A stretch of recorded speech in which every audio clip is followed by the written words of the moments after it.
With humans, you seldom get second chances. Once you've messed up, you're labeled a failure. With the Almighty, it's completely different. You'll be given a second, third, fourth chance, etc. He'll always throw you a lifeline. Call on Him and He will lift you out of your misery. Give your kindness away without expecting anything back. Kindness is contagious. The person you're being kind to benefits through your help, and you'll feel good for having helped someone. The world is made better through your kindness.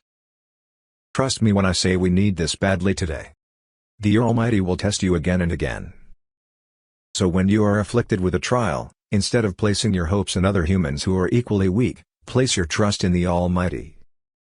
Place your utmost trust in Him and watch how He will help you through unimaginable sources. We're all sinners. We all make mistakes.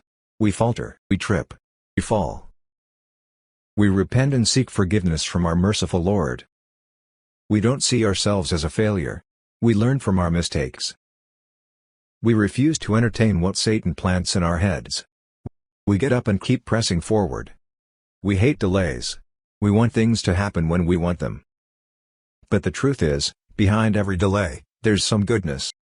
Don't regard every delay as negative. Remember, the Almighty knows what we don't. There's always some hidden good why certain things happen the way they do. Whatever you undertake in life, be it in business, marriage, etc., don't expect a perfect fit. If you do, you're in for a huge disappointment. Learn to adapt to given situations. Construct a positive environment for yourself, and above all, seek your strength from the Almighty. When dealing with negative people, protect yourself from becoming angry or frustrated. It's not worth the heartache. Don't retaliate, try to hold your tongue. Responding angrily feeds their negativity. Hold your tongue.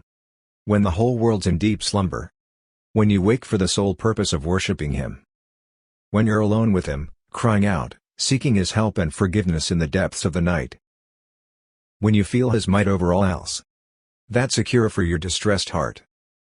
Whatever's happening in your life, keep going. You didn't come this far to just quit and give it all up.